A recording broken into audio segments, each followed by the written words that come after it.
Voice ఉన్నటువంటి నాయకుడు మీ ముందు ఉన్నప్పుడు మీ యొక్క హక్కుల గురించి కానీ, మీకు రావాల్సినటువంటి సంక్షేమ పథకాలు కానీ, మీకు ఈ ప్రభుత్వం నుంచి ఏ ఒక్కటి రావాలన్నా కూడా ఇలాంటి వెంకటసుబ్బయ్య లాంటి వాళ్ళు మీ ముందు ఉంటే ఖచ్చితంగా ప్రభుత్వాలు దిగి వస్తాయి, మీ బతుకులు బాగుపడతాయి, మీరు కూడా దాంట్లో భాగస్వామ్యం అవుతారనేటువంటి విషయాన్ని మీ అందరికీ కూడా సౌన్యంగా చెప్తా ఉన్నాను.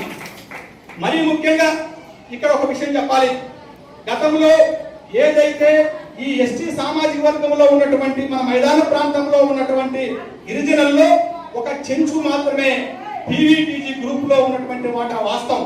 అంటే పీవీటీజీ అంటే ఏదైతే గిరిజన గ్రూపుల్లో సమూహంలో అత్యంత వెనుకబడినటువంటి గిరిజన తెగ ఇవాళ చెంచుంది.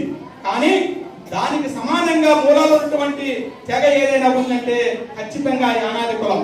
ఇవాళ పీవీటీజీలో కానీ యానాదులో చేర్చితే, పీవీటీజీలో యానాదులు కానీ కేంద్ర ప్రభుత్వం వర్గీకరణ చేసి రాష్ట్ర ప్రభుత్వం యొక్క సపోర్ట్ తో కేంద్ర ప్రభుత్వం వర్గీకరణ చేస్తే మనకు కేంద్ర ప్రభుత్వం నుంచి 90% నిధులు వస్తాయి, మరి రాష్ట్ర ప్రభుత్వం నుంచి ఒక 10% నిధులు వస్తాయి.